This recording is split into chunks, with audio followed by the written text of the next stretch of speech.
Viewers, তো welcome back to my YouTube channel travel adventure Bipul. মই আজি ৰবাৰ বাগানত আহিছোঁ। আমাৰ ঘৰৰ ওচৰত কেনেকৈ ৰবাৰ বনায় এইটো মই আপোনালোকক আজি দেখুৱাবলৈ চেষ্টা কৰিম। তো বলক ভিডিঅ'টো আৰু গাইছ, তো ইয়াতে এনেকৈ কাটি দিয়ে।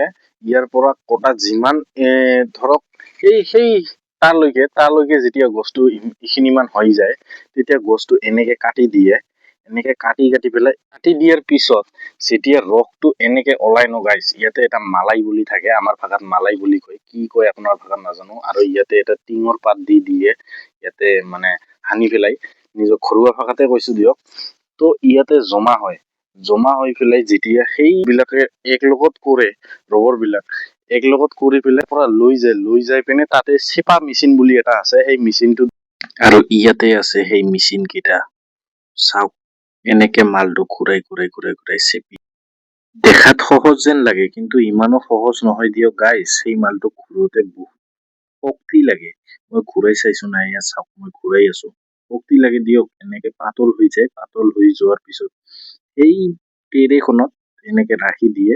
ইয়াত চাওক, এইটো লিকুইডটো কেনেকুৱা মানে গোটা বান্ধি গৈছে, চাওক।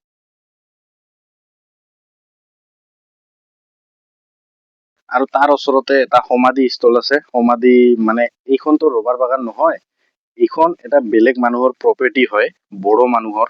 আৰু ইয়াতে গছ গাড়ী থৈছে, কি কয় এইটো, সেগুনৰ গাছ, সেগুন গামাৰি এইবিলাক গাড়ী থৈছে। আৰু এই লেণ্ডটোৰ যিটো প্ৰপাৰ্টি, যাৰ প্ৰপাৰ্টি, সেই দুজন, এইটো মালিক আৰু এইটো মালিকিনী। মানে মই দেখাই দিছো, এয়া চাওক, নানী গোপাল বৰগয়াৰী, জানাগাঁও তিতাগুৰি। আৰু এইটো চাওক,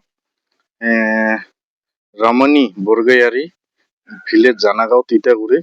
তো ইয়াতে আহি মই মাজে সময়ে ভিডিঅ' বনাওঁ, ইয়াতে থাকো, ভাল লাগে কিবা এটা। আৰু ইয়াতে ভাল জংঘলৰ মাজত যে এনেকুৱা সমাধি স্থল এটা টাইচ দি একেবাৰে বনাই দিছে, সেইটোৱে ভাল লাগিছে। আৰু ইয়াতে মানে আগতে এইবোৰ খালী আছিল পুৰা। এই গছবোৰ মানে আমি যেতিয়া সৰু আছিলো ন, তেতিয়া চাইছো গছবোৰ বহুত সৰু আছে, এতিয়া ইমান ডাঙৰ হৈ গ'ল। আপোনালোকে কিছুমানে ভিডিঅ' চোৱা নাই, ৰবাৰ কেনেকে হয় বা নহয়, সেইটো মই দেখুৱাব আজি চেষ্টা কৰিছো। এই মানুহজনৰ ওচৰত মই মানে ভালকে ক'ব পৰা নাই, ভিডিঅ' বনাব পৰা নাই, সেইকাৰণে মই ভইচ অভাৰ দি দিছো। তো ভাল হওক বেয়া হওক, মই ভিডিঅ'টো বনাই দেখুৱাবলৈ কিছুমান চেষ্টা কৰিছো আপোনালোকক। তাৰ কাষতে মানে এখন ফুলৰ বাগান আছে। সেই ফুলৰ বাগানখন আপোনালোকৰ এতিয়া ফুল হোৱা নাই, যেতিয়া ফুল হ'ব, ষ্ট্ৰবেৰীও লগাই তাতে, যেতিয়া হ'ব মই আপোনালোকক দেখুৱাবলৈ চেষ্টা কৰিম। জুবিন দাই কৈছিল যে পাইৰেচি হ'ব নালাগে মোৰ ভিডিঅ'খন, কিন্তু ভিডিঅ' পাইৰেচি হৈয়ে আছে। আজি সি এটা ক্লিপ আপলোড কৰিছে, এনেকা কৰি ফুল ফিল্মখনে আপলোড হৈ যাব কেতিয়াবা না। অলৰেডি হৈছে, মই কিছুমান চেনেল পাইছো। তো জুবিন দাৰ অনুৰাগী যদি হয় আপোনালোকে এনেকুৱা কৰিব নালাগে, সেইটোৱে মই আপোনালোকৰ ওচৰত অনুৰোধ কৰিলো যে আপোনালোকে এনেকুৱা নকৰিব। জুবিন দাৰ এইখনে এখন লাষ্ট ছবি, সেইখন মানে ভালকে তো চলিব দিয়ক। এইখন জুবিন দাই আজি আমাৰ জলিউড ইণ্ডাষ্ট্ৰিটো বচাই ৰাখিছে, তো সেইটোৱে মোৰ ক'বলগীয়া কথা।